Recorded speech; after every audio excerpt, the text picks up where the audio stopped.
واقعہ معراج بعثت کے 11ویں سال اور ہجرت سے 2 سال پہلے 27 رجب المرجب پیر شریف کی سہانی اور نور بری رات میں پیش آیا۔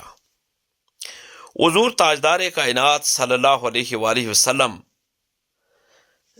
اپنی چچا زاد بہن حضرت ام ہانی رضی اللہ تعالی عنہا کے گھر آرام فرما رہے تھے کہ حضرت جبریل علیہ السلام حاضر ہوئے اور آپ صلی اللہ علیہ وآلہ وسلم کو حضرت ام ہانی رضی اللہ تعالی عنہا کے گھر سے مسجد حرام میں لے آئے اور آپ کا شق صدر فرمایا۔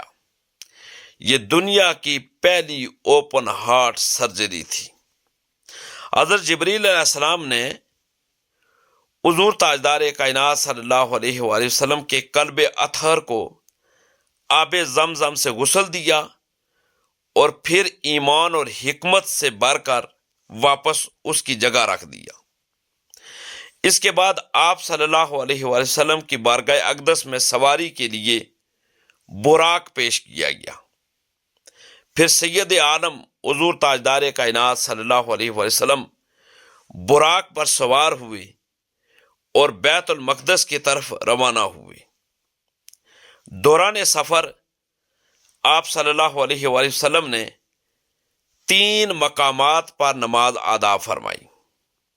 پہلا مقام مدینہ شریف تھا، جس کی طرف آپ صلی اللہ علیہ وآلہ وسلم نے ہجرت فرمائی، اور دوسرا مقام تھا طور سینا، جہاں اللہ تبارک و تعالیٰ نے حضرت موسیٰ علیہ السلام کو ہم کلامی کا شرف عطا فرمایا تھا۔ تیسرا مقام تھا بیت لحم، جہاں حضرت عیسیٰ علیہ السلام کی ولادت ہوئی تھی۔ آپ صلی اللہ علیہ وآلہ وسلم راستے میں عجائبات قدرت کو دیکھتے ہوئے اس مقدس شہر میں تشریف لے آئے جہاں مسجد اقصیٰ واقع ہے، اور پھر مسجد اقصیٰ میں انبیاء کرام علیہم السلام کی امامت فرمائی۔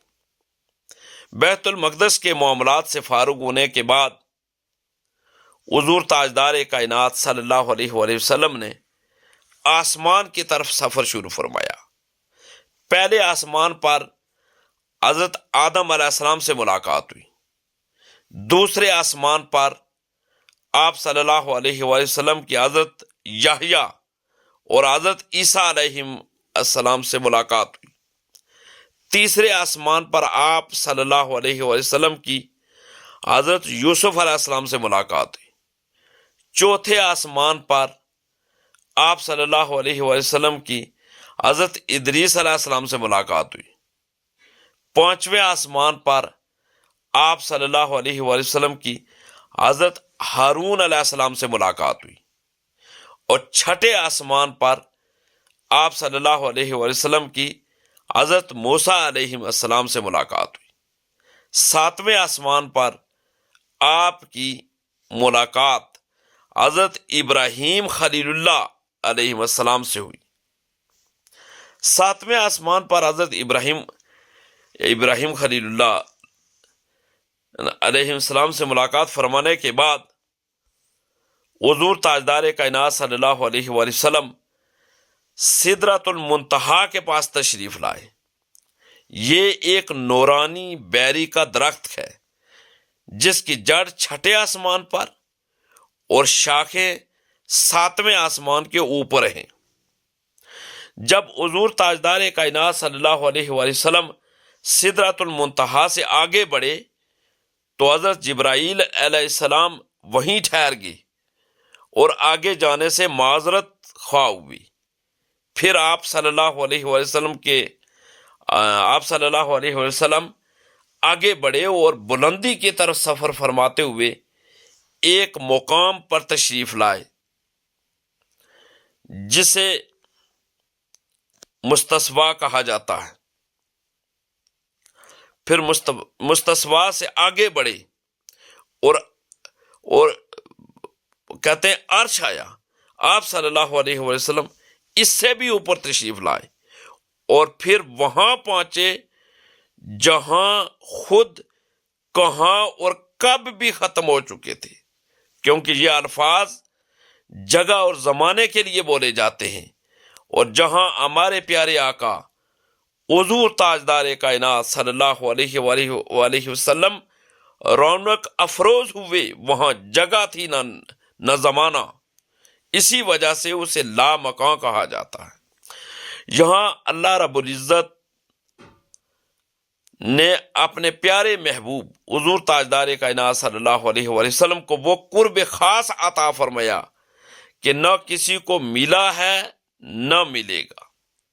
آپ صلی اللہ علیہ وآلہ وسلم نے بیداری کی حالت میں سر کی آنکھوں سے اپنے پیارے رب اللہ تبارک و تعالیٰ کا دیدار کیا، اور دیدار ایسے کیا کہ پردہ تھا نہ کوئی حجاب، زمانہ تھا نہ کوئی مکان، فرشتہ تھا نہ کوئی انسان، اور بے واسطہ کلام کا شرف بھی حاصل کیا۔ اللہ تبارک و تعالیٰ نے اپنے محبوب صلی اللہ علیہ وآلہ وسلم کو ہر دن رات 50 نمازوں کا تحفہ بھی عطا فرمایا۔ پھر اس کے بعد حضرت موسیٰ علیہ السلام سے ملاقات ہوئی، اور پھر دوبارہ رب کی بارگاہ میں جانا، اور نمازوں کا 50 سے 5 ہو جانے کا واقعہ پیش آیا۔ حضور تاجدار کائنات صلی اللہ علیہ وسلم اس کے بعد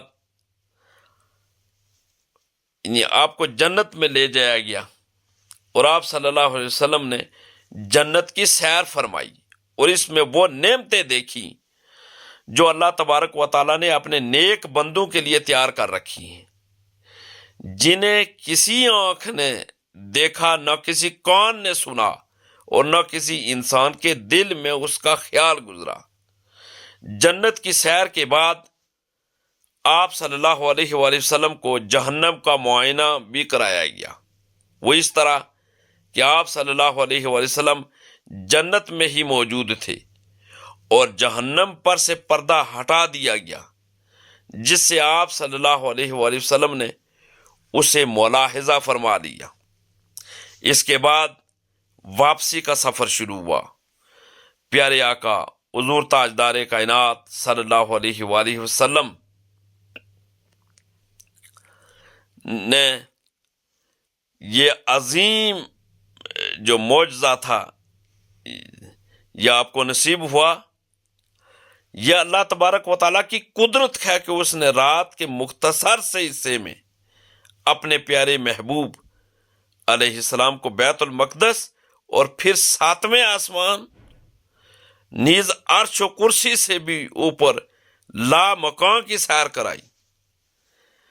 میں یہاں یہ بھی کہنا چاہتا ہوں کہ بعض نادان جو ہر بات کو عقل کے ترازو پر تولنے کے عادی ہوتے ہیں، ایسے معاملات میں بھی اپنی ناقص عقل کو دخل دیتے ہیں۔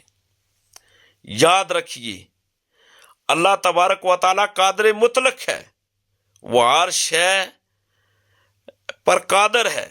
یہ زمین و آسمان، یہ پہاڑ و سمندر، یہ چاند و سورج، یہ فاصلے اور یہ سفر کی منزلیں، سب کچھ اسی کا پیدا کیا ہوا ہے۔ وہ جس کے لیے چاہے فاصلے سمیٹ دے اور جس کے لیے چاہے بڑھا دے۔ عقلیں اس کا احاطہ کرنے سے قاصر ہیں۔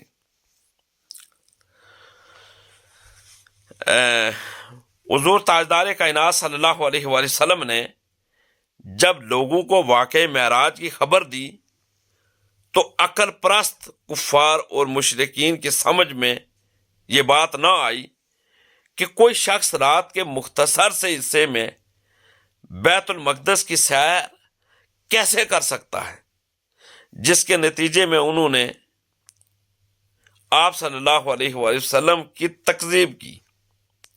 آپ صلی اللہ علیہ وآلہ وسلم کے سفر معراج کا اعلان فرمانے پر بعض لوگ دوڑتے ہوئے حضرت سیدنا ابو بکر صدیق رضی اللہ تعالی عنہ کے پاس پہنچے اور کہنے لگے، کیا آپ اس بات کی تصدیق کر سکتے ہیں جو آپ کے دوست یعنی حضرت محمد صلی اللہ علیہ وسلم نے کہی؟ تو بغیر کسی تذبذب اور ہچکچاہٹ کے فوراً پیارے آقا صلی اللہ علیہ وآلہ وسلم کی حضرت ابوبکر صدیق رضی اللہ تعالیٰ عنہ نے تصدیق کر دی۔ اس کے بعد آپ رضی اللہ تعالیٰ عنہ صدیق مشہور ہو گئے۔ حضور تاجدار کائنات صلی اللہ علیہ وآلہ وسلم کا یہ عظیم معجزہ ہے۔ اللہ تبارک و تعالیٰ ہمیں زیادہ سے زیادہ حضور تاجدار کائنات صلی اللہ علیہ وآلہ وسلم کی سیرت مطہرہ جاننے، سمجھنے اور پھر اس سیرت کے مطابق، احادیث مبارکہ کے مطابق، دین اسلام کی سنہری تعلیمات کے مطابق اللہ تبارک و تعالی ہمیں اپنی زندگی گزارنے کی ہمت اور توفیق عطا فرمائے۔ دین کی بات پھیلانا صدقہ جاریہ ہے۔